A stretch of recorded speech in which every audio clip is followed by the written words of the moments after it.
Hello. I didn't see you there.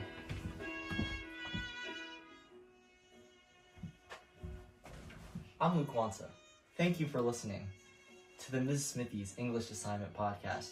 On this episode, we'll be talking about Chapter 6 of the book Outliers by Malcolm Gladwell. So, as we look at Chapter 6 of Outliers, we know that this is the first chapter in Part 2 of the book, which is called Legacy.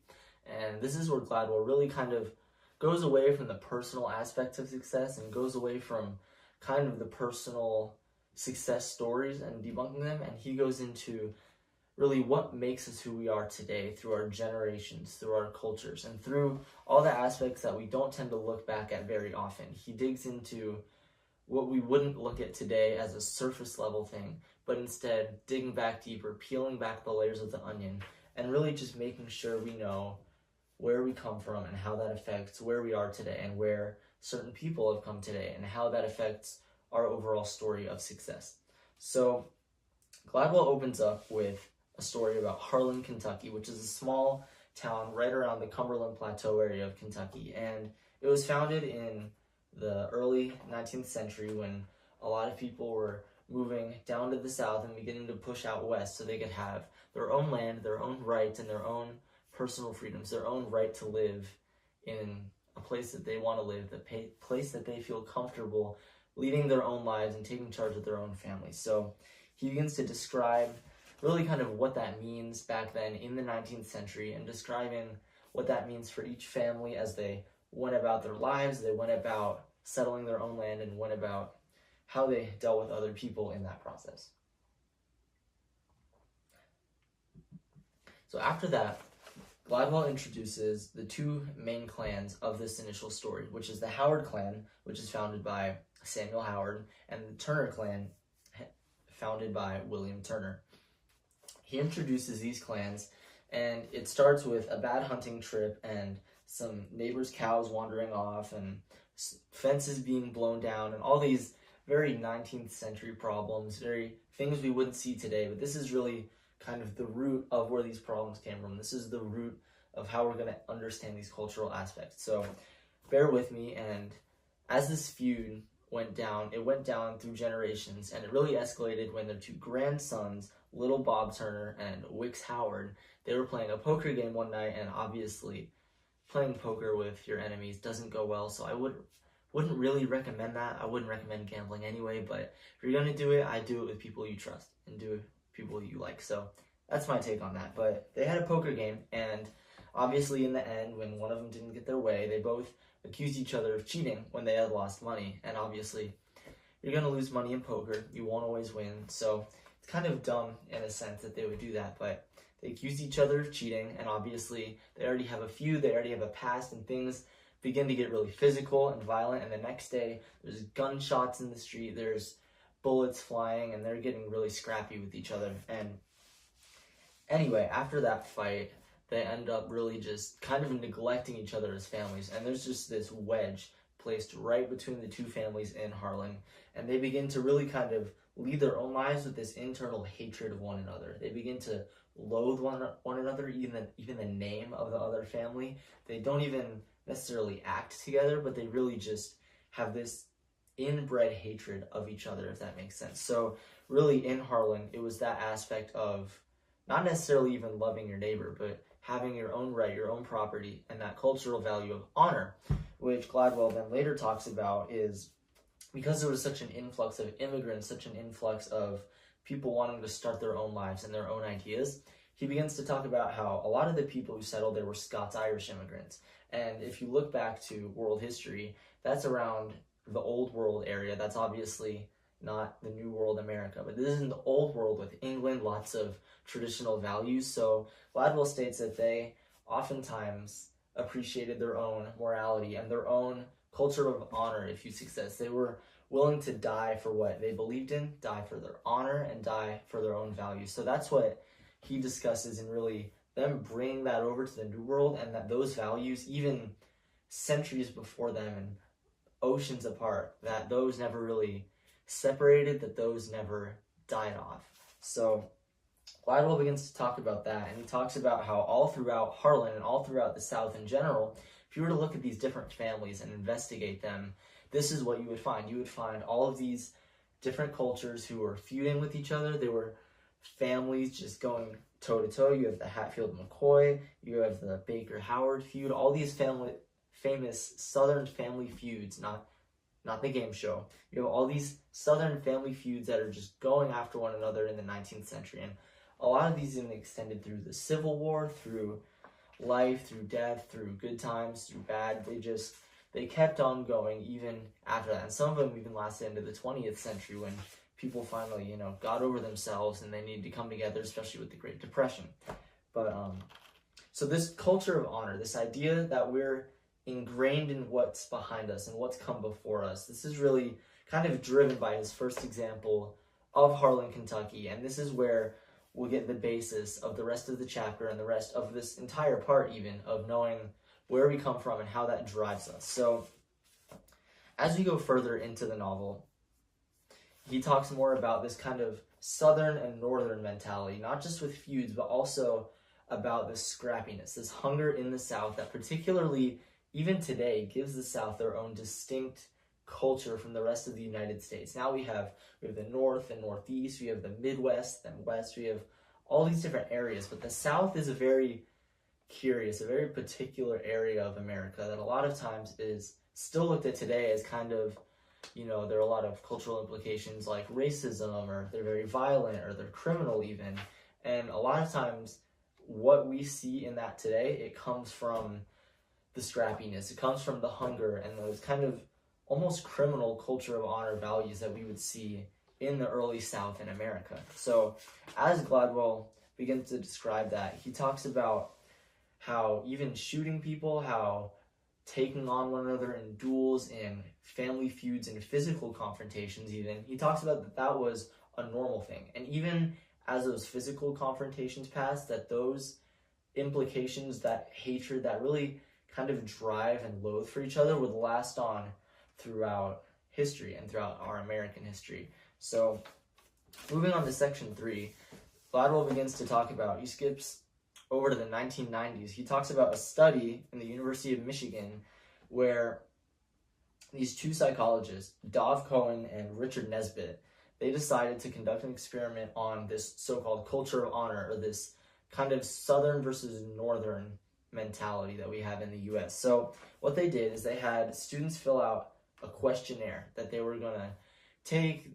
They were going to just fill out the questions, a normal questionnaire, and then they were going to take it to the end of the hallway at the university and just submit it, and then they would answer questions based on another story after they submitted it. And the first group of people who submitted their questionnaires, they didn't have any problems, they didn't have any struggles or challenges, they just filled out the questionnaire normally and walked it to the end of the hallway, submitted it, they were done. Easy. Now the second group of people, the not control group, the experimental group, they filled out their questionnaires, and as they were going in the hallway, there's this filing cabinet on the wall, and they had this big, brutish guy. They mention him as a Confederate in the book, just kind of someone who sticks out there, someone who's, not really supposed to be there, just kind of an outlier, if you will. That was good. But they have this Confederate, this outlier who's kind of in the middle of the hallway, and as they're squeezing past, this guy opens a filing cabinet, and, they have to shimmy past the guy as the hallway is getting narrower. They have to shimmy past him, try and get to the end of the hallway to submit their questionnaire. And as they're shimmying past him, the big guy turns over to them, and he calls him an a-hole.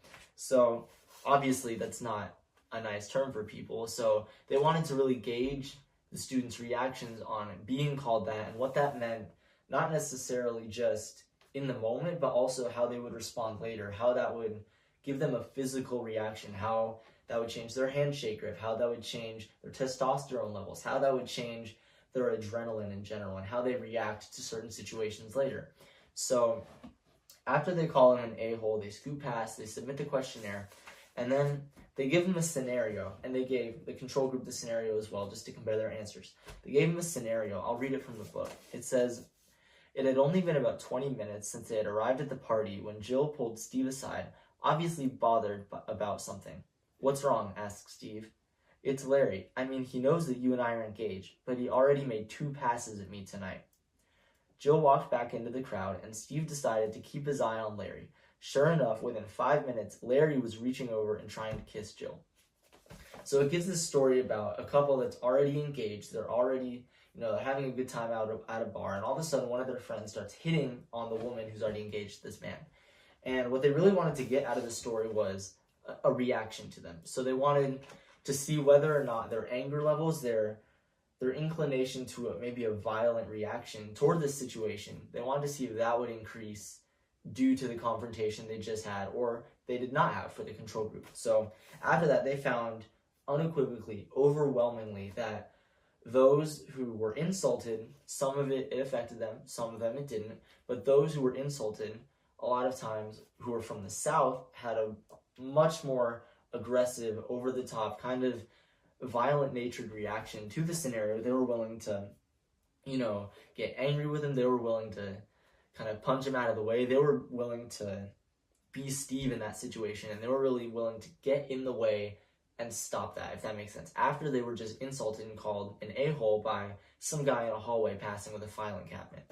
So after they get called an a-hole, they get into this situation, and a lot of times the Southerners had this over-the-top aggressive reaction to being called that, and they have a reaction that translates into their stress, their tension, and just their reaction to situations. And then after that, they go back into the hallway, and they would see another guy coming out into the filing cabinet, and they didn't call him anything, but as they walked by, they wanted to see how long it would take for them to move out of the way. And for the Northerners, a lot of times they would move out of the way very quickly. They'd move right away very politely, 7, 8, 9 feet before the guy came along. But for the Southerners, they would wait about 5 or 6 feet. And for the Southerners who had just been insulted, called the a-hole, and reacted violently to that situation, they would only wait about 2 or 3 feet before they moved out of this guy's way, passing him in the hallway.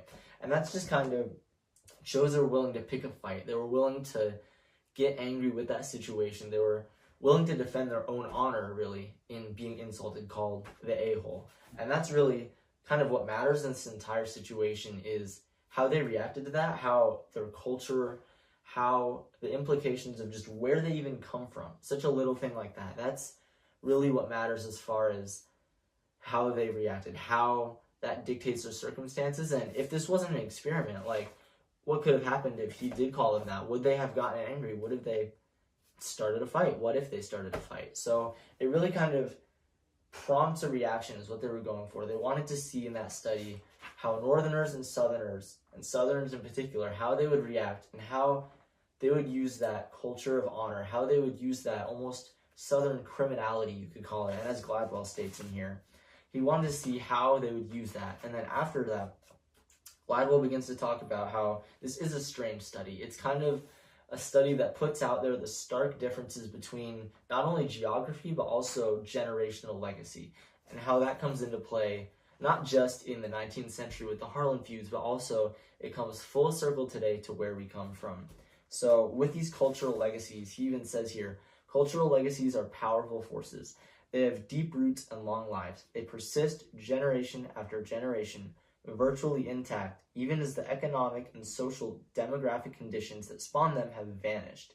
So this really talks about how after ups and downs, highs and lows, and after years and years, even centuries, still today, at the University of Michigan in this study, there's still a divide. There's still a great divide between the Northerners and Southerners, and not in a civil war, not in a nasty kind of way, but even just in a way how they react angrily to different situations. And that all comes from that culture of honor and how that represents who they are as people and where that leads them. So what does that culture of honor mean today? And what does that mean in the whole book and when talking about cultural legacy in general? Well, one thing, that's an example of how, where we come from and how the nation that defines us, how the people before us, how that defines us, and really how it's driven our circumstances to a point where we cannot see what we will do in a sense, but also we know that that is kind of the backing force, the driving force to what's pushing us to do what we do, if that makes sense. So we know it's really driving the force and driving the bus in the sense of where we go, how we react. And as we know, one situation can change our lives. One situation can have us meet a new person. It can give us a new job opportunity. It can put us on the right path in high school even. So as we look at cultural legacy, not only in this book, but as we look at it today, it really makes you think about the implications of where you come from in that sense, kind of looking back on who your family is and where they're from, and kind of even the old world aspects of that. So it not only makes you think about those aspects, but also about if there's any way to control those aspects. And when you talk about controlling success, controlling circumstances, and that kind of thing. So I'll leave that to you, and it makes you think about really where you come from as far as your success, how your cultural legacy has gotten you where it's gotten you. And Gladwell really uses the Harlan example, the study, and all of chapter 6 to segue into that idea of cultural legacy and pushing in those really kind of behind the scenes, those human factors that we can't necessarily control. He pushes those in to give us a broader understanding of the circumstances, every little single detail that defines who we are today in our lives and who we will be in the future. So as we look at chapter 6, we see kind of a transition point into cultural legacy with Gladwell, and we look at an overarching theme of that success isn't really what we think it is. It doesn't come from the personal merit that we have. It doesn't come from any of the circumstances that in 2020 or in the 21st century we think of today with success. So as we look at this book, we really just see kind of it coming full circle, and especially in chapter 6 here, we see Gladwell just really presenting his ideas that success is really different than we think it is, and that his whole thesis is just kind of grabbing success by the neck and saying, where do you come from? Where do you have these ideas rooted from? Where do we see you taking place in this society? Where do we see you changing lives and changing where we can't see things? And that's really what chapter 6 gives us a picture of, and that's what this entire novel gives us a picture of. So with that, that concludes this episode of the Ms. Smithey's English Assignment Podcast. Thank you for joining us today. As always, thank you for grabbing your cup of tea, getting cozy with me on this fine Sunday evening. And as always, keep learning.